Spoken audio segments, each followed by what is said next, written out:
Hello friends, मैं हिमांशु थापा आपका एक बार फिर से एग्ज़ाम बडी में स्वागत करता हूं। बहुत दिनों बाद आज हम लोग मिल रहे हैं और आज आप लोग के लिए एक नया मॉड्यूल मैं लेके आया हूं इंडियन ज्योग्राफी का। जी हाँ दोस्तों, इंडियन ज्योग्राफी जिसको हम बोलते हैं भारत का भूगोल हिंदी में, इसका मॉड्यूल हम लोग करने वाले हैं। और ये मॉड्यूल जो है बहुत ही इंटरेस्टिंग होने वाला है, क्योंकि यहाँ पर हम लोग जो कॉन्सेप्ट्स हम लोग बस बुक में पढ़ के निकल जाते हैं और थोड़ा सा रट लेते हैं, उन कॉन्सेप्ट्स को हम लोग समझेंगे, फैक्चुअल इन्फॉर्मेशंस को समझेंगे। और यहाँ पर इंडियन ज्योग्राफी जो मैं आपका कवर करवाऊँगा वो बड़े डिफरेंट तरीके से कवर करवाऊँगा। जो आप लोग नॉर्मल एक ऑर्थोडॉक्स तरीका देखते हैं जिसमें लोकेशन पहले बताई जाती है, भारत कहाँ स्थित है, भारत की क्या लोकेशन है, उन सब को छोड़ के भारत का निर्माण कैसे हुआ उस पर हम लोग पहले फोकस करेंगे, पहले हम लोग उस पर बात करेंगे। ठीक है, तो आज का टॉपिक हम लोग को बहुत इंटरेस्टिंग होने वाला है। आप लोग के बहुत सारे सवाल होंगे कि सर आप इतने दिनों से लाइव क्यों नहीं थे और क्या है, तो वो किसी एक दिन हम लोग एक कुछ चर्चा करेंगे, हालचाल लेंगे एक दूसरे का, तब उस लोग उसमें कवर करेंगे। तो फिलहाल आज हम लोग विदाउट वेस्टिंग टाइम आज हम लोग जो पहला टॉपिक अपना, अच्छा एक चीज़ और मैं बता दे रहा हूँ, सिलेबस के लिए आप लोग को एग्ज़ाम बडी का जो टेलीग्राम ग्रुप है उसको ज्वाइन करना है। एग्ज़ाम बडी का टेलीग्राम ग्रुप ज्वाइन कर लीजिएगा, वहाँ पर हम लोग पूरा सिलेबस आपको PDF के रूप में आज भेज देंगे। तो आज हम लोग पहला टॉपिक जो हम लोग कवर करने वाले हैं वो है हमारा geological structure of India, Bharat का भूगर्भिक निर्माण। इसका मतलब क्या है? इसका मतलब ये है कि भारत में आज जो आप चट्टानें देखते हैं, भारत में आपको कायांतरित चट्टानें मिलती हैं, भारत में आपको अवसादीय चट्टान मिलती है, भारत में आपको आग्नेय चट्टान मिलती है। मतलब कि भारत में आपको जो रॉक्स मिलते हैं, इंडिया में जो आपको रॉक्स मिलते हैं, igneous rock, metamorphic rock, sedimentary rocks, वो सारे रॉक्स अलग अलग जगह पे आपको डिस्ट्रीब्यूटेड मिलते हैं। ऐसा क्या हुआ? ये रॉक्स क्या पहले से बने हुए हैं? नहीं, आप सब जानते हैं कि जब पृथ्वी हमारी ठंडी हो रही थी तो सबसे पहले ठंडा हुआ हमारा क्रस्ट, जो कि पृथ्वी की सबसे बाहरी सतह है। जब हमारे अर्थ का क्रस्ट जो कि सबसे आउटर सरफेस है, जब वो कूल डाउन हुआ, सॉलिडिफाई हुआ, उसके बाद आपकी चट्टानें बनी और फिर धीरे धीरे करके उसके ऊपर अलग अलग चट्टानों का निर्माण हुआ। तो हम लोग देखेंगे कि भारत किस प्रकार भारत में चट्टानों का निर्माण हुआ है। जो आप लोग पढ़ते आते हैं, कडप्पा, धारवाड़, विंध्य, गोंडवाना, इन सब को आज हम लोग डिटेल में समझेंगे बहुत आसानी से। और ये जो आपको कन्फ्यूजन रहता है कि sir geological structure of India समझ में नहीं आता है पढ़ने के बाद भी, तो आज आई होप आपको सारी चीज़ें समझ में आए। आई होप आज आपको मैं सारी चीज़ें क्लियर करूँगा। तो आप लोग सभी लोग जुड़ गए हैं, जितने लोग भी जुड़ गए हैं उसके लिए धन्यवाद। आज हम लोग आपके कमेंट्स भी लेंगे बीच बीच में, तो विदाउट अभी कमेंट्स लेते हैं हम लोग। वॉइस आप लोग को नहीं आ रही है क्या?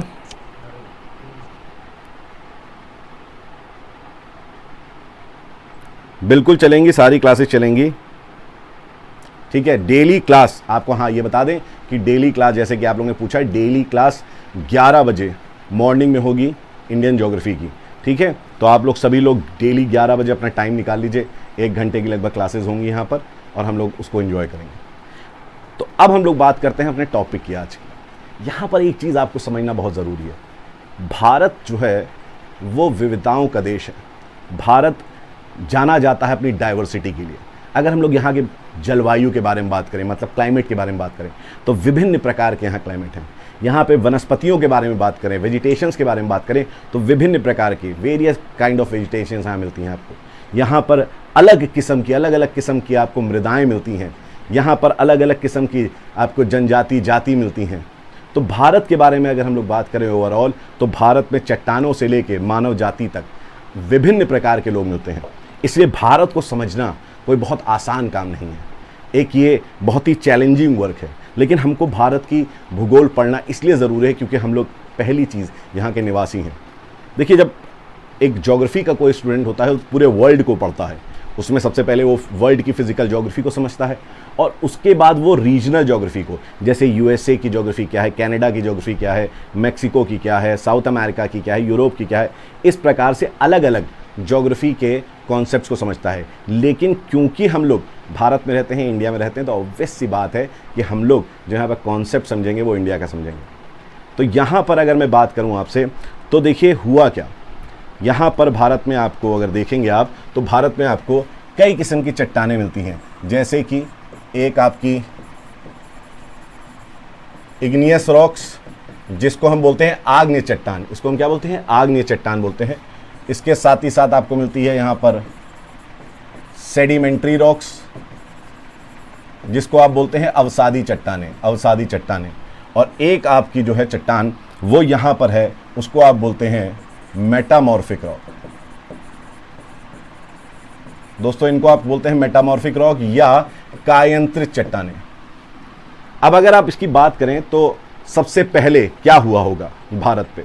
सबसे पहले जब ठंडी हुई होगी क्रस्ट हमारी, तो आग्नेय चट्टानें बनी होंगी, क्योंकि आप जानते हैं मैग्मा और लावा के ठंडे होने से, मैग्मा और लावा के कूल डाउन होने से और सॉलिडिफिकेशन से, ठोस होने से जो चट्टान बनती है वो चट्टान आपकी क्या है? उस चट्टान को आप बोलते हैं आग्नेय चट्टान। इसके बाद भारत में आग्नेय चट्टान पर दबाव पड़ा, दबाव पड़ने के कारण, प्रेशर लगने के कारण इनमें मेटामॉर्फिज्म हुआ, कायांतरण हुआ, मतलब इनका केमिकल और फिजिकल रूप जो है वो बदला, और यहाँ पर एक नई प्रकार की आपकी चट्टान आई जिसको हम बोलते हैं मेटामॉर्फिक रॉक, या इसको हम बोलते हैं कायांतरित चट्टानें। इसके साथ साथ एक चीज़ और समझिएगा, जो इग्नियस रॉक है, मेटामॉर्फिक रॉक है, इनमें इसके पश्चात अवसादीकरण हुआ, और अवसादीकरण के पश्चात यहाँ पर आपको सेडिमेंट्री रॉक्स मिली। अब पूरे भारत में जो इनका वितरण है, जो इनका वितरण, इन चट्टानों का जो वितरण है, या आप कह सकते हैं इनका डिस्ट्रीब्यूशन जो है, ठीक है, इनका डिस्ट्रीब्यूशन जो है ये ऐसे ही नहीं हो गया है। ये सारे डिस्ट्रीब्यूशन जो हैं, ये सारा वितरण जो है, ये कुछ जियोलॉजिकल आपके इवेंट्स हुए, कुछ जियोलॉजिकल प्रोसेसेस हुए, मतलब कि आप कह सकते हैं हिंदी में कुछ भूगर्भिक प्रक्रम हुए, और इन प्रक्रम के आधार पर ये डिस्ट्रीब्यूशन हुआ। जो पूरे भारत में हमारे, पूरा भारत का हमारा जो नक्शा है उसमें अलग अलग जगह पे जो छोटे छोटे, कहीं आग्नेय चट्टान, कहीं पर अवसादी चट्टान, ये जो मिल रहे हैं, ये पूरा का पूरा बेस है किस पे? ये पूरा का पूरा बेस है जियोलॉजिकल इवेंट्स पे, जो आपके अलग अलग स्तर पे, अलग अलग समय पे हुए। ठीक है, तो ये जो जियोलॉजिकल इवेंट्स हैं, ये पूरे जियोलॉजिकल इवेंट्स में बता दूं आपको, हमारी पृथ्वी पर पूरे जो हमारे भारत के बारे में हम बात करेंगे, खासकर भारत में 8 जियोलॉजिकल इवेंट्स हुए हैं।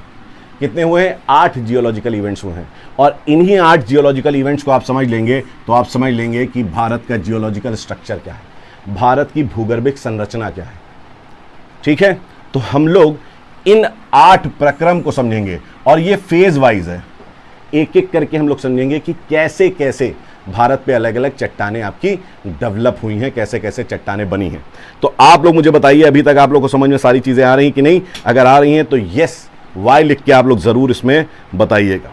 ठीक है, चलिए, तो हम लोग इसके बाद अब देखते हैं पहला हमारा जो जियोलॉजिकल इवेंट है, फर्स्ट जियोलॉजिकल इवेंट,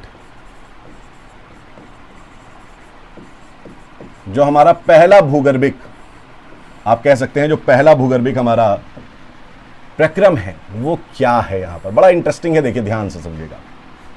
मैं लिखवा भी दूंगा अभी और चीज़ों को एक एक करके बता भी दूंगा। देखिए, सबसे पहले समझिएगा, आज से कई वर्ष पहले, कई लाखों वर्ष पहले एक युग था जिसको हम बोलते हैं प्री कैम्ब्रियन या पुरा कैम्ब्रियन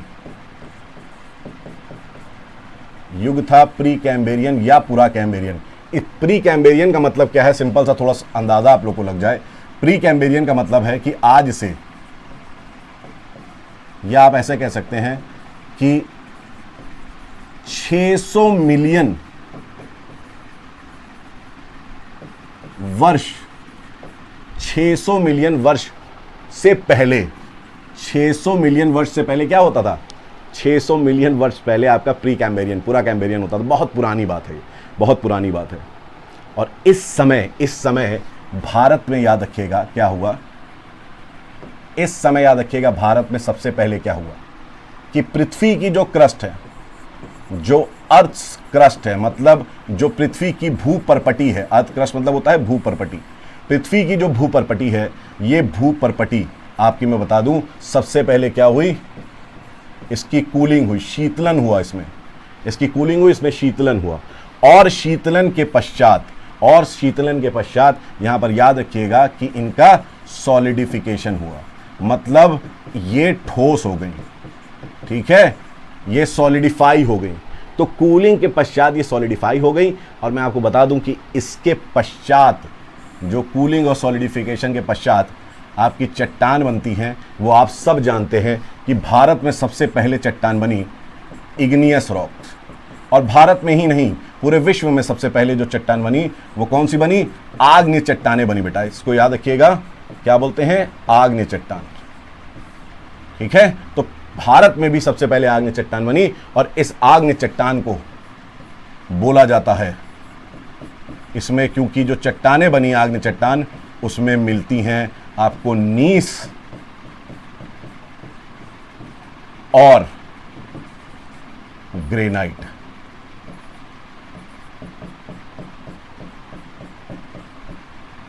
सबसे पहले हमारे पृथ्वी में, याद रखिएगा हिंदी में भी इसको आर्कियन ही बोलते हैं, आर्कियन, नीस और ग्रेनाइट, हिंदी में भी इसको ऐसे ही बोलते हैं। सबसे पहले जो हमारी आग्नेय चट्टान बनी, मतलब पृथ्वी की सतह थी, पृथ्वी भारत की सतह पे सबसे पहली जो परत बनती है वो किसकी बनती है? आग्नेय चट्टान की बनती है। और ये कैसे बनती है?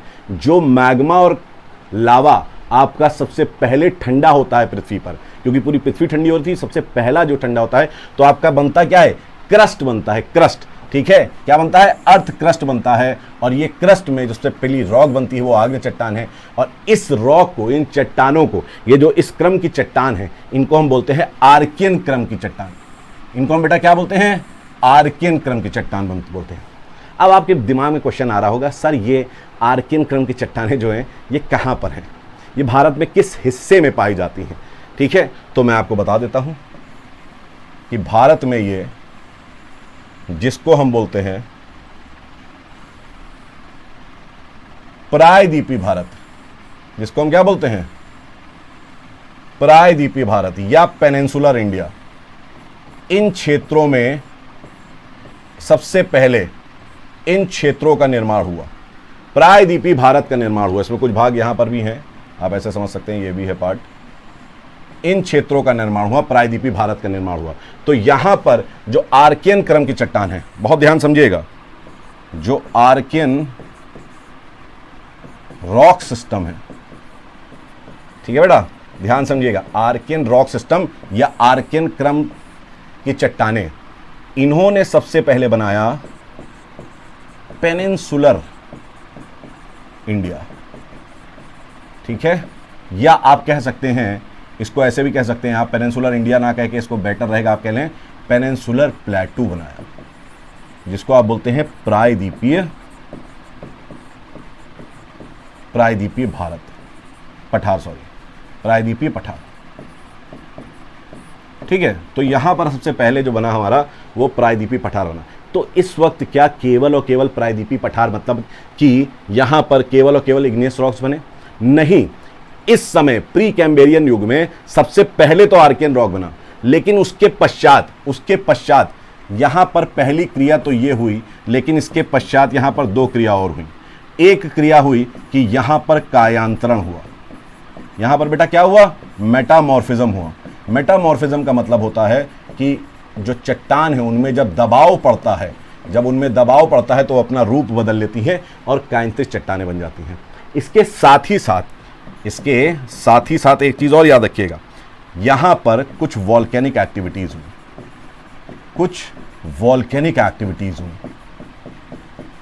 ठीक है, मतलब कि ज्वालामुखी क्रियाएं हुई, ज्वालामुखी क्रियाएं, याद रखिएगा, ये हुई आपकी ज्वालामुखी क्रियाएं कुछ यहां पर। तो अगर हम देखें हमारे पृथ्वी पे जो हमारा प्रायद्वीपीय पठार है, हमारे भारत में खासकर जो हम देखें प्रायद्वीपीय पठार है, ये प्रायद्वीपीय पठार पे सबसे पहली जो चट्टान बनी, जो लेयर बनी, सबसे पहली परत जो बनी वो आर्कियन, नीस और ग्रेनाइट की बनी। इसके बाद इसमें मेटामॉर्फिज्म हुआ, कुछ कुछ जगहों पे कायांतरण हुआ थोड़ा बहुत, और यहाँ पर ज्वालामुखी भी निकले, इस दौरान यहाँ पर ज्वालामुखी भी निकले। अब इतनी बात अगर आपको समझ में आ गई है तो मुझे आप बताइए कमेंट करके, ठीक है, जल्दी से मुझे बताइए कमेंट करके। चलिए, अब इसमें सबसे बड़ी चीज क्या होती है? इसी प्री कैम्ब्रियन युग में, याद रखिएगा बेटा, इसी प्री कैम्ब्रियन युग में सबसे पहले यहां पर याद रखिएगा जो पर्वत बना वो बना अरावली पर्वत। मतलब अरावली पर्वत विश्व का सबसे पुराना पर्वत, या कह सकते हैं विश्व के सबसे पुराने पर्वतों में से एक है अरावली पर्वत। अरावली पर्वत कब बना है? तो आपसे कभी भी क्वेश्चन आए अगर किसी भी एग्जाम में, तो आप बोलेंगे प्री कैम्ब्रियन युग में बना है। प्री कैम्ब्रियन युग मतलब पृथ्वी में सबसे पहले जो पर्वत आपकी बनी, वो पर्वत कौन से बने? अरावली पर्वत बने। इसका मतलब अरावली पर्वत हमारे भारत में, अरावली पर्वत हमारे भारत में सबसे पुराना चट्टानी तंत्र है, या कह सकते हैं रॉक सिस्टम है। सबसे पुराना भाग अगर आपसे पूछा जाए कि हमारे भारत में कौन सा है, तो आप आंसर देंगे अरावली। अरावली से पुराना कोई भाग हमारे भारत में इस वक्त नहीं मौजूद है।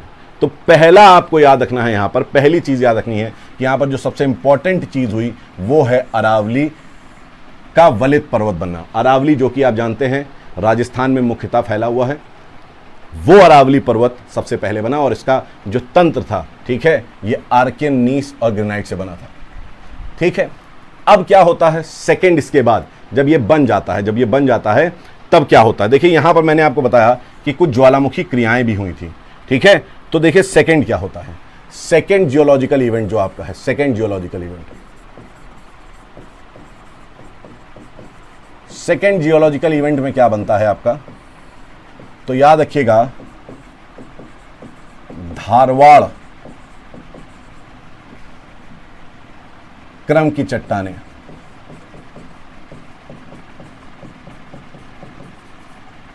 यहां पर आपको याद रखना है बेटा, धारवाड़ क्रम की चट्टानें यहां पर सबसे पहले बनी। ये टॉपिक थोड़ा सा लोगों को लगता है कि टफ है, नहीं, बहुत आसान है, आप सुनते रहिए आराम से। पहले आपको चीज़ अगर समझ में आ गई तो यस लिख के आप लोग कमेंट कर दीजिएगा, ठीक है। और दूसरी चीज़, अब आगे की चीज़ें आप समझिए, यहां पर मैं कैसे बताने वाला हूं आपको। धारवाड़ सबसे पहली तो जगह कहां पर है, थोड़ा सा समझ लेते हैं। इस प्रकार से अगर आप देखेंगे तो यहां पर कर्नाटक में, यहां पर कर्नाटक में धारवाड़ नामक जिला है। यहां पर कर्नाटक में धारवाड़ नामक जिला है, और इस क्रम की चट्टानें सबसे पहले यहीं पर खोजी गई हैं। इसीलिए इस क्रम की चट्टानों को हमने क्या बोल दिया? धारवाड़ क्रम की चट्टानें बोल दिया। लेकिन वास्तव में हुआ क्या? देखिए, जब ज्वालामुखी आपकी क्रियाएं हुई, याद रखिएगा, जब वॉल्केनिक एक्टिविटीज हुई, इस तरीके से आप समझिए फ्लो चार्ट से, ज्वालामुखी जब क्रियाएं हुई, तो ज्वालामुखी क्रियाओं में क्या होगा? ज्वालामुखी क्रियाओं में जब लावा निकलेगा तो कहीं पर ज़्यादा आपकी थिकनेस होगी, उसकी गहराई होगी, और कहीं पे कम गहराई होगी। और इस वजह से क्या होगा कि ज्वालामुखी क्रिया के बाद आप ये समझ सकते हैं इस तरीके से कि इस वजह से यहाँ पर इस प्रकार से ऊंची नीची चट्टानें बनी होंगी, जिसको आप बोल सकते हैं अनड्यूलेटिंग, ठीक है ना, ऊंची नीची चट्टानें आपकी बनी होंगी, राइट। तो ये ऊंची नीची चट्टानें कब बनी? ये ऊंची नीची चट्टानें बनी जब आर्कियन रॉक सिस्टम था, प्री कैम्ब्रियन युग में बनी, ठीक है। अब यहां पर क्या होता है, देखो, अब यहां पर सिंपल सी बात है कि आप जानते हैं जो ऊंचे स्थान हैं, ऊंचे स्थान, उनमें वर्षा के कारण क्या होगा? उनमें वर्षा के कारण ये होगा कि इसका जो भाग है ये सब टूटने लगेंगे। ये चट्टानें जो हैं क्या होंगी? टूटने लगेंगी, ये चट्टानें टूटने लगेंगी, और इन चट्टानों के टूटने के कारण इनकी हाइट क्या होगी? कम होती जाएगी। इस प्रकार से अगर आप देखेंगे तो इनकी हाइट कम होती जाएगी। लेकिन ये चट्टान टूट के जाएंगी कहाँ? जो ऊंची चट्टान है आपकी, सोचिए आपको ये ऊंचा पहाड़ है, उसको आप खोद रहे हैं, उसका मलबा कहाँ जाएगा? उसके जो सेडिमेंट्स है अवसाद कहाँ जाएंगे? ऑब्वियस सी बात है, ये सेडिमेंट्स कहाँ पर चले जाएंगे? ये सेडिमेंट्स वहाँ जाएंगे जहाँ पर इनको, जहाँ तक ये जा पाएंगे, जहाँ समतल जमीन इनको मिलेगी। और इस कारण क्या हुआ? इस कारण ये होता है कि यहाँ से अपर्दन होता है। यहाँ पर क्या होता है बेटा? अपर्दन होता है बारिशों के कारण, वर्षा का जल जो है उसके कारण अपर्दन होता है। और अपर्दन के कारण यहाँ पर जितनी भी ये ऊंचे पार्ट थे, ये सभी क्या होते हैं? सभी के सभी अपर्दन होता है इसमें। और अपर्दन होने के कारण एक इस तरीके से समतल मैदान बन जाता है, लेवलिंग हो जाती है, जहाँ पर निक्षेपण होता है, जिसके निक्षेपण के कारण यहाँ पर ये जो ऊंचे चट्टानें हैं, ये ऊंचे चट्टानें बह के कहीं पर जाके इकट्ठा होंगी, और वहाँ पर उसके वजह से यहाँ पर निक्षेपण होगा। निक्षेपण मतलब होता है डिपोजिशन, और अपर्दन मतलब होता है इरोजन, ठीक है। इरोजन के बाद डिपोजिशन होगा, और डिपोजिशन के बाद यहाँ पर अवसादों से, यहाँ पर अवसादीकरण से चट्टानें बनेंगी, ठीक है। और इन्हीं अवसादीकरण की चट्टान को हम क्या बोलते हैं? धारवाड़। इन्हीं अवसादीकरण, सेडिमेंटेशन अवसादीकरण मतलब होता है सेडिमेंटेशन। जब यहां पर सेडिमेंटेशन हो जाएगा तो यहां पर धारवाड़ क्रम की चट्टानें बन जाएंगी, याद रखिएगा। और ये चट्टानें आपको मुख्यतः कहां मिलती हैं? ये चट्टानें आपको मुख्यतः कर्नाटक वाले क्षेत्र में मिलती हैं। तो कर्नाटक का जो पठार है वहां पर आपको मुख्यतः ये धारवाड़ क्रम की चट्टानें मिलेंगी। तो सबसे पहले कौन सी बनी? आर्कियन रॉक सिस्टम बना। आर्कियन रॉक सिस्टम के समय पे कुछ ऊंचे नीचे भाग बने। उन ऊंचे नीचे भागों में क्या हुआ? उन ऊंचे नीचे भागों में यहां पर अपर्दन हुआ और निक्षेपण हुआ, और निक्षेपण की वजह से यहां पर चट्टानें कैसी बनी आपकी? यहां पर धारवाड़ क्रम की चट्टानें बनी। इसका मतलब अगर आपके प्रीलिम्स में क्वेश्चन आता है या पेपर में क्वेश्चन आता है कि आर्कियन रॉक सिस्टम में आपको किस प्रकार की चट्टानें मिलती हैं, तो आप कहेंगे आग्नेय चट्टान। आर्कियन जो क्रम है उसमें आपको इग्नियस रॉक्स, आग्नेय चट्टान मिलती हैं, जैसे हमने देखा नीस और ग्रेनाइट थे पहले। और धारवाड़ क्रम में आपसे अगर पूछा जाए, धारवाड़ क्रम में आपसे पूछा जाए कि किस प्रकार की चट्टानें मिलेंगी, तो आप धारवाड़ क्रम में बोलेंगे कि चट्टानें जो मिलती हैं वो मिलती हैं कैसी? अवसादी। तो यहां पर धारवाड़ में डिपॉजिट्स हुए और उससे आपकी अवसादी चट्टानें बनी। और याद रखिएगा ये धारवाड़ क्रम की जो चट्टानें हैं, ये धारवाड़ क्रम की चट्टानें हैं, ये फेमस हैं बेसिकली किसके लिए? आयरन ओर के लिए। ये याद रखिएगा, मेटालिक मिनरल्स और आयरन ओर के लिए फेमस है सबसे ज़्यादा, मतलब लौह अयस्क जिसको आप बोलते हैं उसके लिए फेमस है। अगर इतनी बात आपको समझ में आई तो मुझे कमेंट करके बताइए जल्दी से।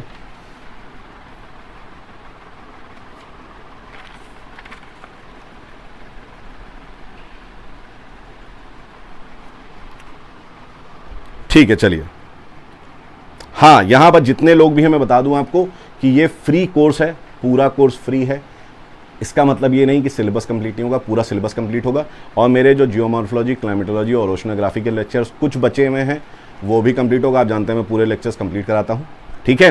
कुछ हेल्थ इश्यूज़ की वजह से कंप्लीट नहीं हो पाए थे और पिछले 1-1.5 साल बहुत हेल्थ इश्यूज़ रहे। अभी आई होप सब बढ़िया है, ठीक है। चलिए आइए, तो ये हमारा सेकेंड जियोलॉजिकल इवेंट हुआ जिसमें धारवाड़ क्रम की चट्टानें बनती हैं। अब इसके बाद क्या होता है, इसके बाद हमको समझना है। अब देखिए, इसके बाद थर्ड हमारा जो जियोलॉजिकल इवेंट होता है, थर्ड हमारा जो जियोलॉजिकल इवेंट, देखिए ये आपको समझना इसलिए ज़रूरी है क्योंकि अगर आप ये समझेंगे तभी आपको समझ में आएगा कि जो हमारे पूर्वी घाट हैं उनकी उत्पत्ति कैसे हुई, वेस्टर्न घाट्स हमारे कैसे बने। क्योंकि मैं बार बार इस लेक्चर का रेफरेंस दूंगा उन लेक्चर्स में, आने वाले लेक्चर्स में, ठीक है। तो आपको ये मालूम होना चाहिए और ध्यान से इसको आपको पढ़ना चाहिए, तो इसको आप ध्यान से पढ़िए। अब यहाँ पर आप अगर देखेंगे जियोलॉजिकल इवेंट्स के बारे में बात करेंगे हम लोग थर्ड, और थर्ड जियोलॉजिकल इवेंट में यहाँ पर आपकी चट्टानें बनती हैं जिनको हम बोलते हैं विंध्य रॉक सिस्टम, विंध्य क्रम की चट्टानें। और इसी के साथ साथ कुडप्पा क्रम की चट्टानें, कुडप्पा क्रम की चट्टानें, ठीक है। विंध्य क्रम की चट्टानें और कुडप्पा क्रम की चट्टानें। अब ये भी बता दूं मैं आपको कि ये विंध्य क्रम की चट्टान और कुडप्पा क्रम की जो चट्टान है, ठीक है, ये किस तरफ है, कहां पर भारत में स्थित है। तो आप देखेंगे अगर भारत में, अगर आप भारत का नक्शा देखें एक रफ स्ट्रक्चर बना के,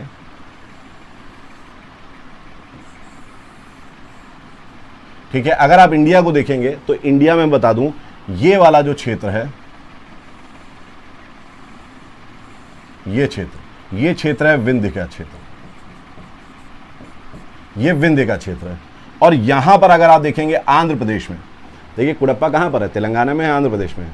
ऑब्वियस सी बात है ये आंध्र प्रदेश में है, सी कोस्ट के पास है कुडप्पा। तो आंध्र प्रदेश में आप देखेंगे तो यहां पर आपको मिलेगा कुडप्पा, ठीक है। लेकिन हम जब रॉक सिस्टम की बात करते हैं तो ये रॉक सिस्टम हमारे पूरी, आप समझिए, पूर्वी घाट में फैले हुए हैं। ये रॉक सिस्टम, ये चट्टानें जो हैं हमारी पूर्वी घाट में आपको हर तरफ मिलती हैं। लेकिन इनका नाम क्योंकि सबसे पहले खोजा गया कहां पर, आंध्र प्रदेश में एक जगह है कुडप्पा, आंध्र प्रदेश में एक जगह है कुडप्पा, ठीक है, कुडप्पा में खोजा गया जो कि आंध्र प्रदेश में है, इसलिए इनका नाम पड़ गया कुडप्पा। देखिए नामकरण कैसे होता है, ऑब्वियस बात है कि चीज़ों के, किसी चीज़ के ऊपर होता है, ठीक है। तो यहां पर ये आपके, आप कह सकते हैं विंध्य क्रम की चट्टान बनी इसके बाद, ठीक है, और कुडप्पा क्रम की चट्टान बनी, विंध्य क्रम की चट्टान बनी और कुडप्पा क्रम की चट्टान बनी। अब यहां पर आपको एक चीज बहुत इंटरेस्टिंग, ये बहुत ही इंटरेस्टिंग बात, यहां पर आपको किस किस्म की चट्टानें मिलेंगी। अगर आपको थोड़ा बहुत भी आइडिया है तो मुझे कमेंट करके जरूर बताइए यहां पर किस किस तरीके की आपको चट्टान मिलेगी, ये मुझे बताइएगा। अब मैं आपको कुछ बताता हूं। आपने क्या एक चीज के बारे में सुना है जिसको हम बोलते हैं भूसन्नति? क्या आपने भूसन्नति के बारे में सुना है? जियोसिंक्लाइन जिसको हम बोलते हैं, जियोसिंक्लाइन। क्या आपने जियोसिंक्लाइन के बारे में सुना है? जैसे टेथिस जियोसिंक्लाइन, एक जियोसिंक्लाइन था, टेथिस जियोसिंक्लाइन। देखिए जियोसिंक्लाइन क्या होता है, जियोसिंक्लाइन क्या होता है बेसिकली ऐसे आप समझ सकते हैं कि एक वृहद आकार में फैला हुआ सागरी का उथला जल, मतलब शैलो वाटर, सागर का जल है, बहुत दूर तक फैला हुआ है, काफी किलोमीटर्स में फैला हुआ है, और वहां पर सागरी जल मिलती है, लेकिन उसकी गहराई बहुत कम है, क्योंकि वहां पर कुछ सेडिमेंट्स जो हैं वो पूरे के पूरे ऊपर आ जाते हैं इकट्ठा हो के, जिसकी वजह से इनकी हाइट जो है, जल की जो हाइट है, जल की जो हाइट है वो क्या हो जाती है, यहां पर जल की हाइट कम रहती है। ठीक है, मतलब यहां पर शैलो वाटर जिसको बोलते हैं, उथला हुआ जल, ठीक है, शैलो वाटर यहां पर रहता है। ये सागरीय जल है। ये कैसा जल है? सागरीय जल है। ठीक है, अब अगर सागर है यहां पर, अगर यहां पर सागर है तो एक चीज आपको और बहुत ध्यान से समझनी है कि यहां अगर सागर है बेटा तो यहां पर आपको क्या मिलेंगे? कैल्शियम डिपॉजिट्स भी मिलेंगे, जिनको आप कैल्शियरियस डिपॉजिट्स भी कह देते हैं, चूना युक्त डिपॉजिट, कैल्शियरियस। कब मिलेंगे? जब सागर है तब नहीं मिलेंगे, जब सागर है तब तो बहुत कम मिलेंगे, मिलेंगे ऐसा नहीं कि नहीं मिलेंगे, बहुत कम मिलेंगे। यहां पर बेसिकली आपको मिलेंगे जीव, ऑर्गेनिजम्स, और ऑर्गेनिजम्स जब बेटा मर जाते हैं, इनकी जब डेथ हो जाती है, जब ऑर्गेनिजम्स की डेथ हो जाती है तो वो कैसे हो जाते हैं? चूने में कन्वर्ट हो जाते हैं और कैल्शियम डिपॉजिट्स बना के यहां पर ये कैल्शियम युक्त क्या बना लेंगे? अवसाद इकट्ठा कर लेंगे। यहां पर जो सेडिमेंट्स होंगे, यहां पर जो सेडिमेंट्स होंगे उनमें मुख्यतः क्या मिलेगा आपको? तो आप कहेंगे कैल्शियम। उनमें आप क्या मिलेगा? लाइम, कैल्शियम मिलेगा आपको, राइट। यहां पर आपको कैल्शियम मिलेगा। और क्यों मिलेगा कैल्शियम? क्योंकि ऑब्वियस सी बात है, जो समुद्री जल है, जब ये समुद्री जल मर जाएंगे तो ये समुद्री जल किस में कन्वर्ट हो जाएंगे? मर के कैल्शियम में कन्वर्ट हो जाएंगे। समझ में आ रही है आपकी बात? और ये बात मैं आपको क्यों बता रहा हूं, ये बात मैं आपको क्यों बता रहा हूं? देखिए, ये बात इसलिए मैं आपको बता रहा हूं क्योंकि विंध्य का निर्माण और कडप्पा का निर्माण, विंध्य का निर्माण और कुडप्पा का निर्माण आज से लगभग 500 मिलियन वर्ष पूर्व, आज से लगभग 500 मिलियन वर्ष पूर्व, जिसको आप बोलते हैं कैम्ब्रियन पीरियड। प्री कैम्ब्रियन के बाद क्या आया? कैम्ब्रियन। 600 से पहले प्री कैम्ब्रियन, उसके बाद 500 मिलियन वर्ष पूर्व लगभग कैम्ब्रियन पीरियड पे विंध्य और कुडप्पा का जो निर्माण हुआ है वो जियोसिंक्लाइन से हुआ है, मतलब भूसन्नति, इसको बोलते हैं हिंदी में भूसन्नति। ठीक है, तो यहां पर ये भूसन्नति थी, इनका निर्माण भी भूसन्नति से हुआ है विंध्य का, और कुडप्पा का निर्माण भी भूसन्नति से हुआ है। यहां भी जियोसिंक्लाइन था, यहां भी जियोसिंक्लाइन था। इसका मतलब यह है, इसका मतलब यह है कि हुआ क्या होगा यहां पर बहुत बड़ा, जब आपको मैं बता दूं कि भारत का भाग आज जहां पर है हम लोग, आज हम लोग उत्तरी गोलार्ध में हैं, इक्वेटर से ऊपर हैं। ये पहले ऐसा नहीं था, हम लोग दक्षिणी गोलार्ध में थे। जब भारत का निर्माण हुआ है, जो इतने स्ट्रक्चर्स बने हैं, ये सारे स्ट्रक्चर्स कहाँ बने हैं? ये सारे के सारे स्ट्रक्चर्स लगभग आपको मैं बता दूं, जो अभी हम बात करें जिसकी, ये सब तब बने हैं जब भारत बहुत ही नीचे दक्षिण में हुआ करता था। ठीक है, और यहां पर एक भूसन्नति हुआ करती थी जिसको बोलते हैं हम लोग विंध्य भूसन्नति। भूसन्नति मतलब विंध्य जहां पर आपको दिख रहा है, विंध्य पर्वत जहां पर आपको दिखते हैं, वहां पहले सागरीय जल था, सागरीय भूसन्नति थी, मतलब शैलो वाटर था पानी सागर का। और जहां पर आपको पूर्वी घाट दिखते हैं, जिसको हम कुडप्पा क्रम की चट्टानें बोलते हैं, जहां पर आपको पूर्वी घाट दिख रहा है, वहां पर भी बेटा भूसन्नति थी, वहां पर भी शैलो वाटर था। अब हुआ क्या, यहां पर विवर्तनिक घटनाएं हुई, टेक्टोनिक एक्टिविटीज हुई, मतलब प्लेटें आपस में एक दूसरे से टकराई होंगी, और उसकी वजह से जो सागरीय जल है, सागरीय जल का अवसाद है, ये जो अवसाद है इनमें क्या है, मैंने आपको बताया इनमें कैल्शियम डिपॉजिट्स है। यही सागरी जल के अवसाद जो हैं, याद रखिएगा क्या हुआ, बाद में ऊपर उठ के इन्होंने विंध्य पर्वत बनाया। इसी प्रकार कडप्पा क्रम की चट्टानें जो हैं, जो आपको नजर आती हैं आज पूर्वी घाट हमारे, वो भी जियोसिंक्लाइन का पार्ट थे, और वो भी टेक्टोनिक एक्टिविटीज की वजह से, विवर्तनिक क्रियाओं की वजह से, टेक्टोनिक एक्टिविटीज की वजह से ऊपर की तरफ उठे और पर्वत में कन्वर्ट हुए। इसका मतलब अगर आपको भारत में चूना कहीं खोजना होगा, अगर चूना पत्थर कहीं खोजना होगा, या ऐसी चट्टानें खोजनी होंगी जहां पर चूना मिले, डोलोमाइट मिले, या कैल्शियम युक्त चट्टानें आपको खोजनी होंगी अगर, तो आप कहां ढूंढने जाएंगे? आप सबसे पहले विंध्य में जाएंगे या कडप्पा में जाएंगे, क्योंकि यहां पर आपको चूना पत्थर वाली चट्टानें मिलेंगी। और उसके पीछे रीज़न क्या है? उसके पीछे रीज़न सिंपल सा है कि यहाँ पर पहले क्या था, जियोसिंक्लाइन था। यहाँ पर क्या था, जियोसिंक्लाइन था। हालांकि ये विंध्य पर्वत जब बने, विंध्य पर्वत में बनने के बाद इसमें भ्रंश भी पड़ा, भ्रंश पड़ा, चट्टानें एक दूसरे से दूर हो गई, वो सब भी हम समझेंगे। लेकिन यहाँ पर जो आप आज चट्टानें विंध्य में देखते हैं, विंध्य में जो चट्टान आप देख रहे हैं वो कभी महासागरीय भूसन्नति का भाग था। आई होप इतनी बात क्लियर हो गई होगी। अगर इतनी बात क्लियर हो गई है तो बताइए।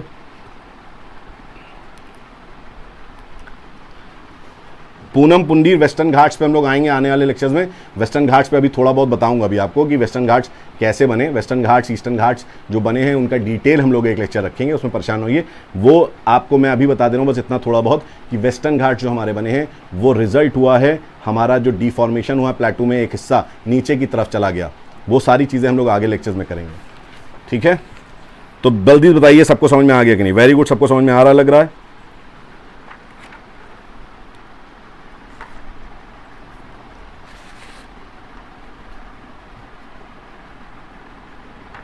चलिए बहुत बढ़िया। नहीं देखिए यहां पर मेघा पटेल सर, विंध्य तो ब्लॉक माउंटेन है। देखिए विंध्य एक कॉम्प्लेक्स माउंटेन है। पहले विंध्य फोल्डिंग हुई विंध्य में, और फिर में विंध्य में फोल्डिंग होने के बाद उसमें मैंने बताया ना फॉल्ट पड़ा, और फॉल्ट की वजह से वो ब्लॉक माउंटेन्स हुए। हर जगह पे ऐसा नहीं होता है, हर जगह पे ऐसा नहीं है कि जो ब्लॉक माउंटेन्स हैं वो आपके पहले वहाँ पर फोल्डिंग हुई हो, ठीक है, और वहाँ पर जियोसिंक्लाइन हुआ, नहीं, यहाँ पर हुआ है, इंडिया के केस में हुआ है, ठीक है, ऐसा हर जगह पर नहीं है। चलिए मज़ा आ रहा है तो बहुत बढ़िया, थैंक यू पीयूष सर। चलिए तो ये हो गया हमारा क्या, तीसरी क्रम की हमारी चट्टानें हो गई, तीसरी क्रम की हमारी चट्टानें हो गई। अब हम लोग यहां पर देखेंगे कि कौन सी दूसरी क्रम की चट्टान आती है। चौथा हमारा स्टेज क्या होता है, चौथा स्टेज।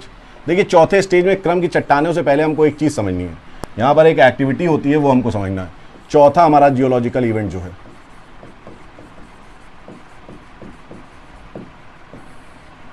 ये जियोलॉजिकल इवेंट हुआ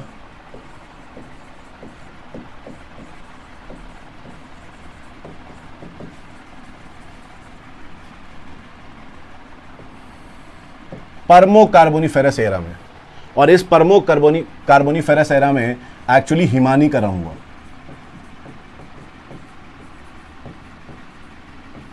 हिमानीकरण जिसको आप बोलते हैं ग्लेशिएशन, जिसको आप बोलते हैं ग्लेशिएशन। देखिए पर्मो कार्बोनिफेरस एरा में मैं आपको बता दूं कि ग्लेशिएशन हुआ, और उसके बाद जो बहुत बड़ा ग्लेशिएशन हुआ वो हमारे आज से लगभग 12,000 वर्ष पूर्व प्लीस्टोसीन एज में हुआ। तो सबसे पहले जो ग्लेशिएशन हुआ हमारे यहाँ वो कार्बोनिफेरस में हुआ, कार्बोनिफेरस एरा में हुआ हिमानीकरण। और इस हिमानीकरण में हुआ क्या बेसिकली, समझिएगा आप इस बात को। इस हिमानीकरण में, जो हिमानीकरण जब भी होते हैं, जब भी हिमानीकरण, ग्लेशिएशन मतलब होता है बर्फ पूरी पृथ्वी में हिमन्यू आना, ठीक है, तो ये फैलते कहाँ से हैं? ये फैलते याद रखिएगा आपका ध्रुवों से हैं। ये जो आप ध्रुव देख रहे हैं, ध्रुव से ये इक्वेटर की तरफ आते हैं। यहाँ पर आपका विषुवत रेखा है, ये 0 डिग्री है, ध्रुव से ये विषुवत रेखा की तरफ आते हैं। मतलब कि अगर कोई भाग आपका भूमि का इस प्रकार है, कोई भाग भूमि का इस प्रकार है, तो सबसे पहले ग्लेशिएशन कहाँ पर होगा? सबसे पहले ग्लेशिएशन जो ध्रुव के नियर वाले भाग हैं, जो ध्रुव के पास वाले भाग हैं, पोल्स के पास वाले भाग, वहाँ पर होगा। उसके बाद कहाँ होगा? इक्वेटर की तरफ। तो यहाँ पर याद आपको ये रखना है कि जो आपका भारत था, भारत, वो भारत इस पर्मो कार्बोनिफेरस एरा में गोंडवाना लैंड का पार्ट था। किसका पार्ट था? गोंडवाना लैंड का पार्ट था। मतलब भारत आज की स्थिति की अपेक्षा अगर आप देखेंगे तो बहुत दक्षिण में था, ध्रुवों के पास था। ठीक है, भारत जो हमारा है बेटा वो कहां पर था? ध्रुवों के पास था। भारत हमारा ध्रुव के पास था। ठीक है, अब इसमें भी हिमानीकरण हुआ होगा, और ये हिमानीकरण जो हुआ होगा ये आप कह सकते हैं साउथ से नॉर्थ की तरफ हुआ होगा। क्या ये मैं हिमानीकरण बोल सकता हूं भारत के केस में? भारत के केस में क्या है, मैं बोल सकता हूं इस प्रकार से कि ये साउथ से नॉर्थ हुआ होगा, ये मैं बोल सकता हूं।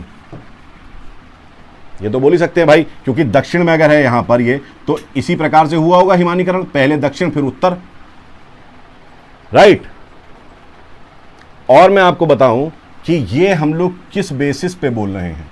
ये हम लोग जो बोल रहे हैं भारत के बारे में, हम लोग जब बात करते हैं तो भारत में हम लोग कह रहे हैं इस प्रकार से, दक्षिण से, यहां पर दक्षिण से पर्मो कार्बोनिफेरस एरा, जो कि पर्मियन पीरियड में बेसिकली था, जो कि पर्मियन पीरियड में था। ठीक है, और ये आज से लगभग 250 मिलियन वर्ष पूर्व गतिविधि हुई है। कब हुई है? 250 मिलियन वर्ष पूर्व गतिविधि हुई। और यहां पर क्या हुआ कि ग्लेशिएशन हुए, जिस कारण भारत का एक बड़ा हिस्सा इस ग्लेशिएशन का पार्ट था। भारत का एक बड़ा हिस्सा इस ग्लेशिएशन का पार्ट था। और इसके साक्ष्य मिलते हैं हमको कहां से? इसके साक्ष्य हमको मिलते हैं बेटा जबलपुर से। मध्य प्रदेश में जबलपुर है। अब आप मुझे एक चीज बताइए, क्या मध्य प्रदेश में हिमानीकरण अभी हो सकता है? आप अभी इमेजिन कर सकते हैं कि यहां पर हिमानीकरण हो सकता? नहीं, यहां इमेजिन कर ही नहीं सकते। और आप ये भी इमेजिन नहीं कर सकते कि रीसेंट पास में कुछ 100, 200, 1000 वर्ष पहले हिमानीकरण यहां हुआ है। नहीं हुआ है यहां पर। लेकिन फिर भी यहां पर कुछ एक ऐसी चीज मिलती है, यहां पर जयपुर में कुछ एक ऐसी चीज मिलती है जिसको हम बोलते हैं टॉर्स, जिसको हम क्या बोलते हैं हिंदी में भी? टॉर्स। ठीक है, ये टॉर होता क्या है? ये बड़े बड़े गोलाश्म होते हैं। ये बड़े बड़े गोलाश्म होते हैं जिनमें छोटे छोटे इस प्रकार से, बड़े बड़े गोलाश्म होते हैं जिनमें छोटे छोटे इस प्रकार से चट्टानें स्थित होती हैं। ये चट्टानें जो हैं, ये चट्टानें तभी बन सकती हैं किसी भी स्थान में, ये चट्टानें तभी बन सकती हैं जहां पर याद रखिएगा ग्लेशियो-फ्लूवियल इरोजन हुआ हो। ये चट्टानें मतलब वहीं पर बन सकती हैं जहां पर बड़े बड़े बर्फ की चट्टान पिघल कर जब आती हैं, अपर्दन करती हैं, तो अपर्दन करने के बाद ये निक्षेपण करती हैं। क्या करती हैं? डिपॉजिट्स बनाती हैं। और उन डिपॉजिट्स में जो आपकी आकृति बनती है वो कुछ इस प्रकार की आकृति बनती है।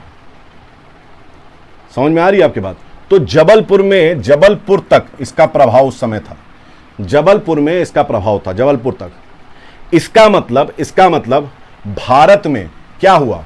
भारत में सबसे पहले आर्कियन चट्टान बनी, आर्कियन चट्टान के बाद धारवाड़ चट्टान बनी, धारवाड़ चट्टान के बाद विंध्य की और कुड़प्पा की चट्टानें बनी, और उसके बाद यहां पर ग्लेशिएशन हुआ, हिमानीकरण, पूरा बर्फ से ढक गया भारत का हिस्सा। और उसके बाद जब बर्फ पिघलने लगी तो वो अपने साथ चीजों को उखाड़ने लगी, और उखाड़ के जो बर्फ थे, बर्फ के भाल यहां से लेके यहां तक पूरे क्या हुए? डिपॉजिट्स इकट्ठा हो गए। मतलब निक्षेप आपके क्या हुए? इकट्ठा हो गए। और इन निक्षेप से बनी चट्टानों को हम बोलते हैं गोंडवाना क्रम की चट्टानें।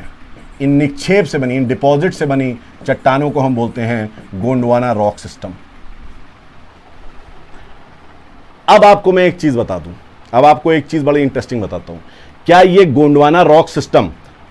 गोंडवाना रॉक सिस्टम केवल और केवल भारत में ही मिलता है? Answer is no, answer is big no. क्यों बिग नो?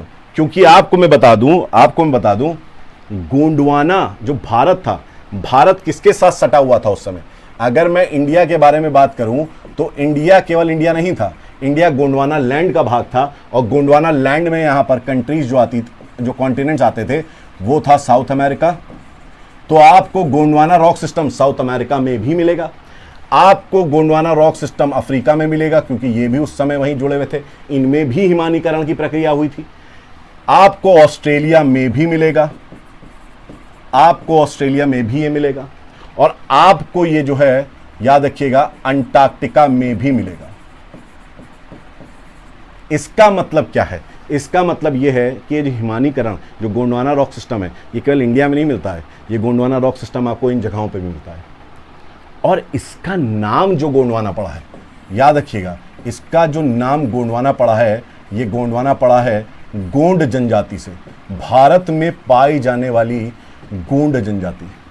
हम लोग को गर्व महसूस करना चाहिए कि कुछ तो भारत के नाम पे है, जैसे इंडियन ओशन, हिंद महासागर, बहुत बड़ी बात है। किसी कंट्री पे केवल एक महासागर है जो किसी कंट्री के नाम पे है, और उसके पीछे का रीज़न मैं आप लोगों को जियोमॉर्फोलॉजी में पढ़ा भी चुका हूँ। और इसी प्रकार गोंड जनजाति पर हमारा गोंडवाना लैंड पड़ा, जिसमें केवल भारत नहीं थे, इतने सारे भाग थे जो कि दक्षिणी गोलार्ध में, जो कि सर्दन हेमिस्फीयर में पोल्स के पास, साउथ पोल्स के पास थे। तो यहां पर हमारा बना कौन सा लैंडफॉर्म? गोंडवाना लैंडफॉर्म। तो आज आप देखते हैं छोटा नागपुर प्लेटू पे आपको मिलता है गोंडवाना लैंडफॉर्म, और वहां पर आपको बहुत सारे टॉर्स मिलते हैं। तो आप कहते हैं ये गोंडवाना क्रम की चट्टानें यहाँ मिलती हैं। क्वेश्चन आता है कि गोंडवाना क्रम की चट्टानें भारत में कहाँ पाई जाती हैं? तो सबसे ज़्यादा पाई जाती हैं कहाँ पर? झारखंड में, छत्तीसगढ़ में, उड़ीसा में। ठीक है, तो गोंडवाना क्रम की जो चट्टानें भारत में मिलती हैं बेटा, गोंडवाना रॉक सिस्टम जो भारत में आपको मिलता है, वो कहाँ मिलता है? तो आप आंसर करेंगे सर ये मिलता है झारखंड में, छत्तीसगढ़ में और उड़ीसा में। झारखंड, छत्तीसगढ़, उड़ीसा में आपको इन क्रम की चट्टानें मिलती हैं। तो ये था आपका क्या? ये था आपका Gondwana rock system. I hope आपको बात समझ में आई है। अगर आई है तो यस लिख के बताइए। ठीक है, जोग्राफर्स ने रखा बेटा, है ना, जो गोंडवाना क्रम की चट्टानों का नाम है जोग्राफर्स ने रखा। थैंक यू अभिषेक। अब यहां पर हम लोग बात करते हैं दूसरा हमारा जो जियोलॉजिकल इवेंट हुआ। देखिए हम लोग ने यहां पर जियोलॉजिकल इवेंट 4 कर लिया है। अब 5th जियोलॉजिकल इवेंट देखिए आप क्या होता है।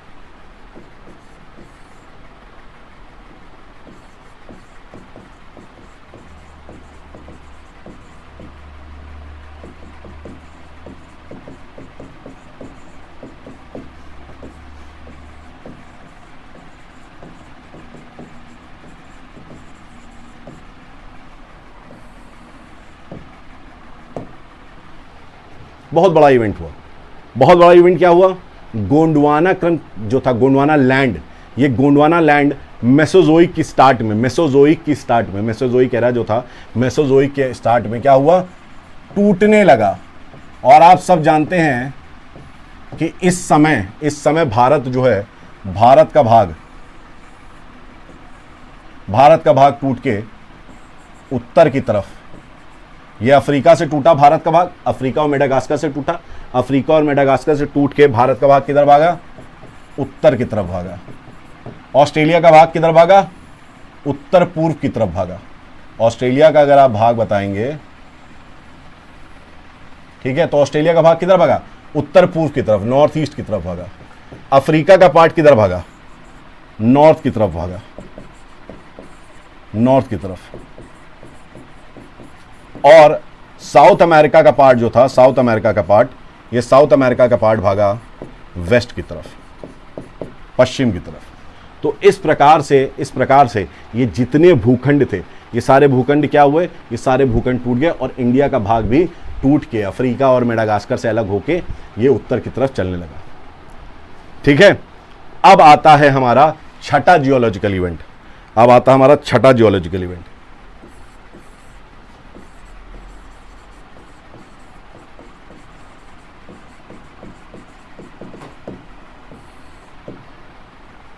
हमारा आता है छठा जियोलॉजिकल इवेंट। और छठा जियोलॉजिकल इवेंट जो है ये है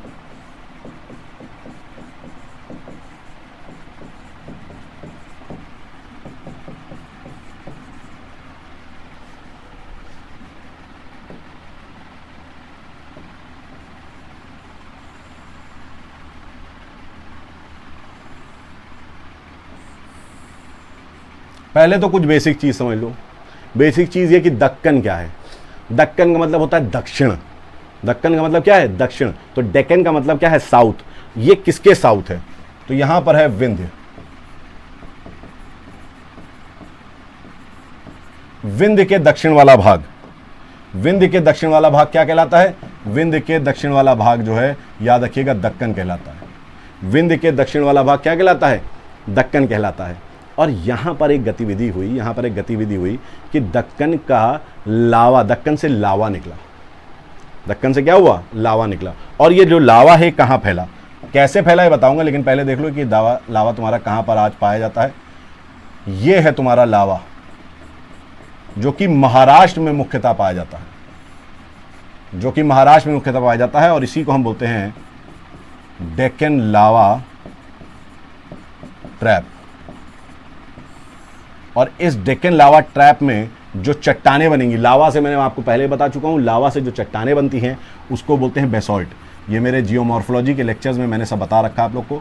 इससे जो चट्टान बनेगी वो आग नहीं चट्टान बनेगी, ऑब्वियसली बात है, लावा ठंडा होने से आग चट्टान बनती है, और वो बनेगी बेसॉल्ट।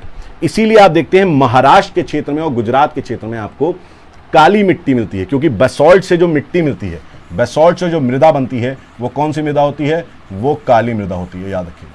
बेसॉल्ट से जो मृदा बनती है वो काली मृदा बनती है, और इसीलिए महाराष्ट्र और गुजरात के क्षेत्र में आपको काली मृदा के निक्षेप सबसे अधिक मिलते हैं। और ये काली मृदा जो है, आप जानते हैं, ये काली मृदा जो है, ये काली मृदा फेमस है कॉटन के उत्पादन के लिए। किसके उत्पादन के लिए? कपास के उत्पादन के लिए। इसीलिए इसको कपासी मृदा भी कहते हैं, रेगुर मृदा भी कहते हैं, चरनोजम मृदा भी कहते हैं। ये सारी चीज़ें मैं बता चुका हूँ आप लोगों को पहले भी। अब यहाँ पर आपको हमें इसमें फोकस नहीं करना है, हालांकि हमें फोकस करना है कि ये जो डेक्कन लावा ट्रैप है, ये जो डेक्कन लावा फ्लो है, ये डेक्कन लावा फ्लो बना कैसे। देखिए, जब डेक्कन लावा फ्लो आपका हुआ, जब डेक्कन लावा फ्लो हुआ तो ये लगभग वो आपका हुआ 70 मिलियन वर्ष पूर्व। ये कब हुआ आपका? लगभग 70 मिलियन वर्ष पूर्व। मेसोजोइकी पीरियड चल रहा था उस समय। 70 मिलियन वर्ष पूर्व आपका डेक्कन लावा फ्लो होता है। लेकिन यहाँ पर केवल डेक्कन लावा फ्लो नहीं हुआ। डेक्कन लावा फ्लो जो हुआ वो क्यों हुआ, इसके बारे में आपको मैं बताता हूँ। यहाँ पर एक और गतिविधि हुई जिसको हम बोलते हैं काराकोरम, काराकोरम फेज ऑफ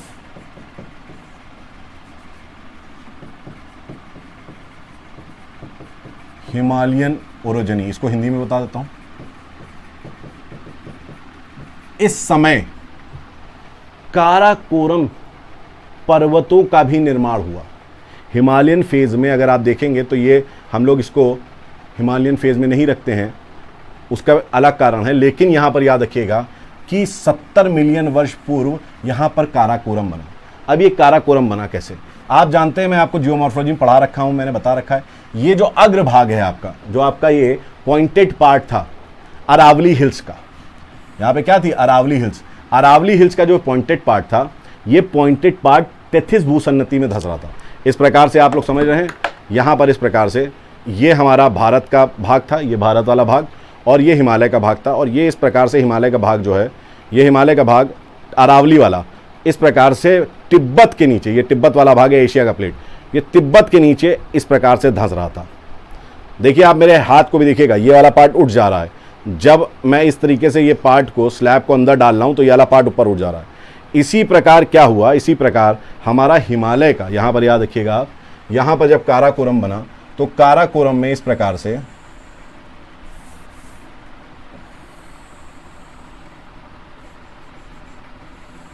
ये जो इंडियन प्लेट थी, ये हालांकि मैं आप लोगों को पूरा पढ़ा चुका हूँ जियोमॉर्फोलॉजी में, लेकिन फिर भी पढ़ाऊंगा आगे, बहुत डीप में पढ़ाऊंगा आपको मैं ये चीज़, ठीक है। ये जो भाग था, ये हमारा तिब्बत की प्लेट थी, या इसको एशियन प्लेट भी कहते हैं। ये वाला भाग नीचे आगे की तरफ अरावली वाला भाग जो था अग्रसर हुआ, और यहां पर ये वाला भाग जाके बेनियोफ जोन, आपको बता चुका हूं मैं बेनियोफ जोन क्या होता है, सबडक्शन जोन भी इसको बोलते हैं, क्षेपण क्षेत्र, इसको क्षेपण क्षेत्र या अधोगमित क्षेत्र भी बोलते हैं, क्षेपण क्षेत्र या अधोगमित क्षेत्र। इनमें जाके ये क्या हुआ, धंस गया, इनमें जाके धंस गया। और यहाँ पर जब ये धंसा तो यहाँ पर धंसने के पश्चात क्या हुआ, यहाँ पर काराकोरम आपके क्या बने, काराकोरम पर्वत भी बने। इस काराकोरम पर्वत से ज्वालामुखी भी निकली, तो इसीलिए आपको कारगिल द्रास सेक्टर में देखेंगे तो कारगिल और द्रास सेक्टर में लिख सकते हैं आप लोग, कारगिल और द्रास सेक्टर में आपको यहाँ ज्वालामुखी मिलता है। अब यहाँ पर क्या था, यहाँ पर विंध्य में, यहाँ पर विंध्य वाला जो था, विंध्य और सतपुड़ा के बीच भ्रंश बन चुके थे। यहाँ पर ऑलरेडी फॉल्ट या जिसको बोलते हैं आप भ्रंश, फॉल्ट या जिसको आप बोलते हैं भ्रंश, ये ऑलरेडी भ्रंश यहां पर बन चुके थे। अब हुआ क्या कि यहां का जो ये वाला पार्ट है, आप देखेंगे ये वाला पार्ट नीचे की तरफ जा रहा है, तो मैग्मा क्या होगा, मैग्मा रिवर्ट करने की कोशिश करेगा, वापस जाने की कोशिश करेगा इधर से। यहां मैग्मा बना, यहां पर क्या बना, मैग्मा। आप जानते हैं बेनियोफ जोन में क्या बनता है, मैग्मा बनता है। तो हुआ क्या कि ये जो मैग्मा है बेटा, ये मैग्मा इस प्रकार ट्रैवल करने लगा, और जब ये ट्रैवल करा तो यहां इसको मिली दरार, और ये दरार और चौड़ी हो गई थी, ये दरार और चौड़ी हो गई थी जब भारत का भाग तिब्बत की प्लेट से टकराया था, तो ये भ्रंश और चौड़े हो गए थे। तो जब ये भ्रंश और चौड़े हो गए तो यहां पर आसानी से क्या हुआ, यहां पर आसानी से लावा का इरप्शन होता गया, यहां पर आसानी से लावा का इरप्शन होता गया। और ये लावा का इरप्शन जो सबसे ज्यादा हो रहा था, ये कौन से वाले भाग में हुआ, लावा का इरप्शन सबसे ज्यादा महाराष्ट्र वाले भाग में हुआ। इसीलिए दक्कन लावा ट्रैप की अगर आप गहराई देखेंगे तो लगभग 1400 मीटर है, लगभग 1400 मतलब 1.4 किलोमीटर लावा की मोटाई या गहराई कह सकते हो। और इससे जो चट्टान बनी, इनसे जो चट्टान बनी, इनको हमने बोला दक्कन लावा क्रम की चट्टान। इनको हमने क्या बोला, दक्कन लावा क्रम की चट्टान। तो सबसे पहले याद रखना है आपको, इसी टाइम पे भारत का जो पश्चिमी भाग था, याद रखिएगा, इसी टाइम पे भारत का जो पश्चिमी भाग था ये टूट के अंदर धंस गया था और वेस्टर्न घाट की उत्पत्ति भी हुई थी। वो हम लोग डिटेल आगे पढ़ेंगे आगे लेक्चर्स में, लेकिन मैं आपको बता दे रहा हूं कि दक्कन लावा फ्लो हुआ, काराकोरम बना, और इसी टाइम पे सबसीडेंस हुआ। सबसीडेंस मतलब होता है अधोगमन, ठीक है, subsidence of western part of India. तो द्वारका वारका जो है वो सब नीचे चला गया। तो हम लोग बोलते हैं ना, कृष्ण की जो नगरी है द्वारका वो नीचे चली गई, वो एक्चुअली इसकी वजह से गई, जो कृष्ण की नगरी सबसीडेंस की वजह से ये क्या है, द्वारका नीचे की तरफ चला गया। और ये जो आपको पार्ट नजर आता है नीचे की तरफ जो जाता है वो बेसिकली यहां तक है, केरला में नहीं है, बेसिकली यहां तक ये ज्यादा गया पार्ट। ये वाला पार्ट आपका कर्नाटक तक जिसको बोल सकते हैं ये गया हुआ है, ठीक है। तो ये तीनों एक्टिविटी एक साथ हुई थी, लेकिन यहां पर हमारा फोकस जो है वो क्रम की चट्टानों पे है। और वो क्रम की चट्टान कौन सी, धारवाड़ क्रम की चट्टान। तो देखो फिर से मैं बताता हूं, आर्केन क्रम की चट्टान आग्नेय थी, उसके बाद धारवाड़ क्रम की चट्टान बनी जो कि सेडिमेंट्री थी, उसके बाद विंध्य और कडप्पा बना, वो भी सेडिमेंट्री था, लेकिन उसमें चूना आपको मिलता है, चूने के पत्थर मिलते हैं क्योंकि वहां पर भूसन्नतियां थी। उसके बाद आपका यहां से ग्लेशिएशन हुआ भारत में, ग्लेशिएशन के बाद आपका गोंडवाना लैंड बना, और गोंडवाना लैंड की जो चट्टानें थी वो भी किसकी वजह से बनी, अवसादीकरण की, अवसादी चट्टानें थी वहां पर भी। उसके बाद आपका आग्नेय चट्टान बनती है महाराष्ट्र और गुजरात वाले रीजन में, जो कि दक्कन लावा ट्रैप है, जो कि दक्कन लावा ट्रैप है। दक्कन लावा ट्रैप का आपको यहां पर वो मिलता है, ठीक है। तो ये 6 हम लोग ने देख लिए, 6 जियोलॉजिकल इवेंट्स हमने देख लिए कैसे बने हैं। अब इसी में एक चीज और मैं बता दूं आपको, इसी में जब ये हिमालयन फेज आपका ओरिजिनी हुआ, हिमालयन फेज के टाइम पे, अच्छा इतनी बताओ बात समझ में आई कि नहीं आई, इतनी बात बताओ समझ में आई कि नहीं आई सबको, जितने लोग भी हैं बताइए जल्दी से। शुभम ओझा, यस, रीयूनियन हॉटस्पॉट, ये रीयूनियन हॉटस्पॉट में क्रिटेशियस पीरियड में हुआ है। इस पार्ट में बहुत बार लावा का उद्भेदन हुआ है, बहुत बार लावा का उद्भेदन हुआ है, ठीक है, इरप्शन बहुत बार हुआ है। वो रीयूनियन हॉटस्पॉट वाली क्रिटेशियस पीरियड में एक्टिविटी हुई है। Thank you Prince Amit. तो अब आगे बढ़ते हैं। इसी टाइम पे, इसी काराकोरम के कुछ वर्ष, मतलब कुछ नहीं, लाखों वर्ष बाद कुछ अदर फेजेस हुए जिसमें हिमालय बना। हम ऐसे लिख रहे हैं, other phases of Himalayan structure या अदर फेजेस ऑफ हिमालयन ओरिजिनी। ओरिजिनी मतलब होता पहाड़, पर्वतीकरण। तो यहां पर काराकोरम कब बना, 70 मिलियन वर्ष पूर्व पहले बना, 70 मिलियन वर्ष पूर्व बना काराकोरम। और ये भी किससे बना काराकोरम, टेथिस भूसन्नति का एक उप भूसन्नति थी। जो टेथिस जियोसिंक्लाइन है उसका एक सब जियोसिंक्लाइन था जिससे आपका काराकोरम बना है। और यहां पर आपको मैं बताऊं कि ओलिगोसीन फेज में, जो कि 35 से 40 मिलियन वर्ष पूर्व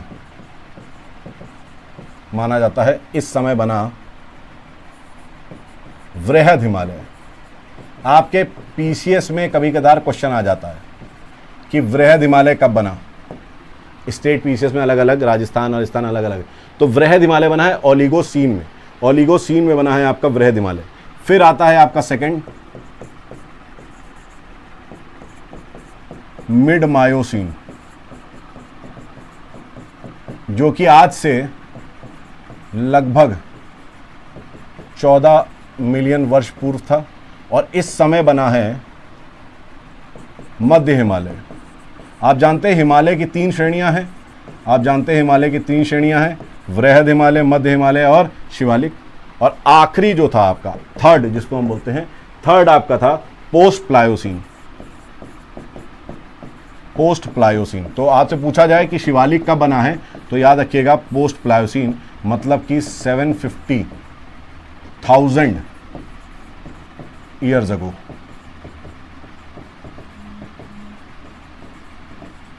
ठीक है, इस टाइम पे क्या बना, इस टाइम पे आपका बना शिवालिक। इस टाइम पे आपको बना शिवालिक। तो इस तरीके से हमारे 6 फेज हमने देख लिए, 6 फेज में हिमालय तक बन गई चीजें। ठीक है, अब हिमालय में आप देखते हैं कि अवसादीकरण हुआ, और वो हमारा है 7वां geological event, 7th geological event जो हमारा है,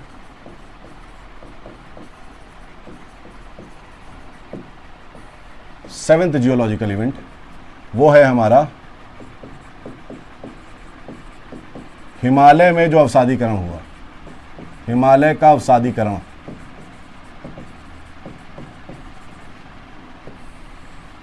और इनसे बनी पुरानी जड़ों मृदा,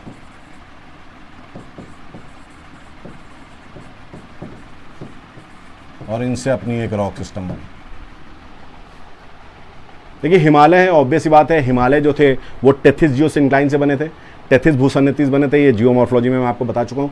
ये टेथिस जियोसिन्नति में जब सेडिमेंट्री रॉक्स थे, सेडिमेंट्री रॉक्स में जब बहुत ज़्यादा प्रेशर पड़ता है तो कैसे रॉक्स बनते थे, मेटामॉर्फिक रॉक बन जाते हैं। तो हिमालय जब बन गए, तो हिमालय में जब वलन पड़ा तो वो कैसे रॉक्स बन गए, मेटामॉर्फिक रॉक बन गए। ठीक है, लेकिन उसके बाद वहाँ नदियाँ निकली, ग्लेशियर्स बने, और उसके बाद नदियों और ग्लेशियर्स से क्या हुआ, अपर्दन चालू हुआ। ऊंची चीज़ों को काट काट के पहाड़ को नदियां और जो ग्लेशियर्स हैं वो उखाड़ने लगे, और उससे ऊंचे भाग में हिमालय के क्या बन गए, ओल्ड एलिवियल डिपॉजिट्स बन गए।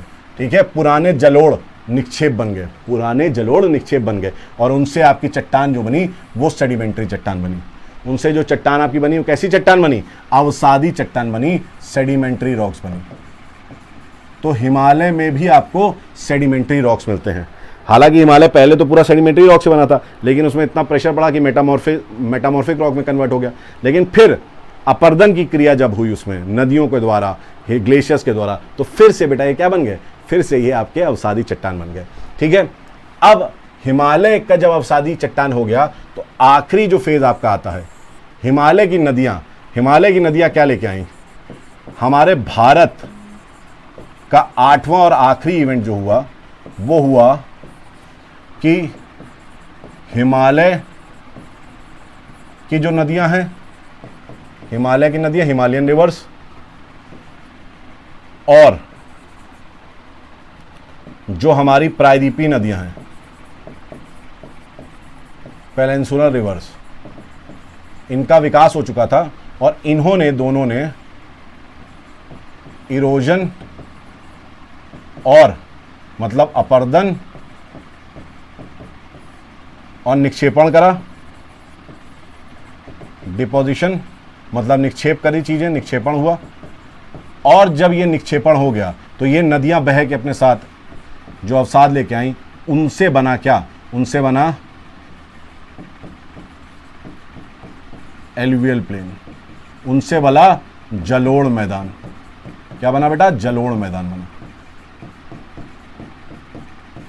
उनसे बना जलोढ़ मैदान। और याद रखिएगा हिमालयन रिवर से जो जलोढ़ मैदान बना वो आपके गैंजेटिक प्लेन्स हैं,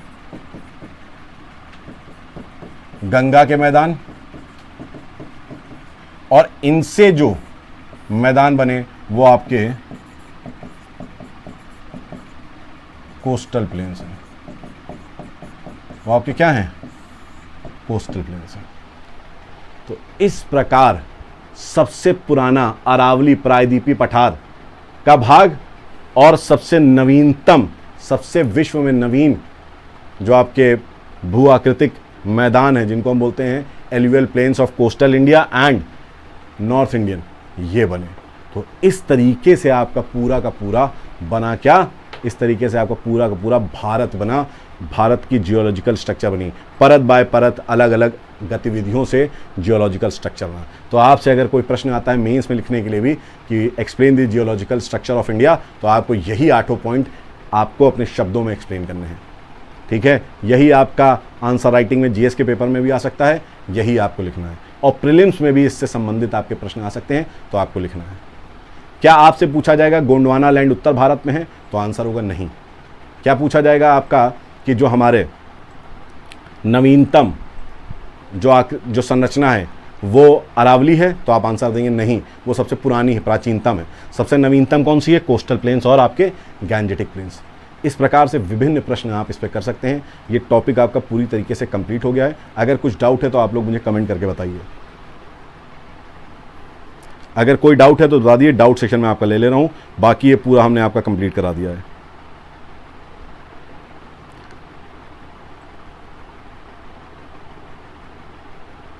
ठीक है, एक चीज़ और बताना चाहूँगा आपको लास्ट में कि अगर आप लोगों ने मेरी जियोमॉर्फोलॉजी क्लाइमेटोलॉजी के लेक्चर्स नहीं देखे, उसको देख लीजिए, ताकि आपको जो आने वाले फर्दर लेक्चर्स हैं वो आसानी से और समझ में आएंगे। ठीक है, तो दोस्तों डेली क्लास रहेगी, कल फिर से 11 बजे मिलेंगे। डेली हर दिन 11 बजे आपसे सुबह मुलाकात करेंगे। ठीक है, तो ये क्लासेस आपकी चलती रहेंगी, रेगुलर क्लास रहेंगी, और पूरा इंडियन ज्योग्राफी का फ्री में कोर्स कंप्लीट होगा। तो आप लोग इस पर बने रहें। तो आज के लिए इतना ही दोस्तों, तब तक के लिए thank you, take care, bye bye.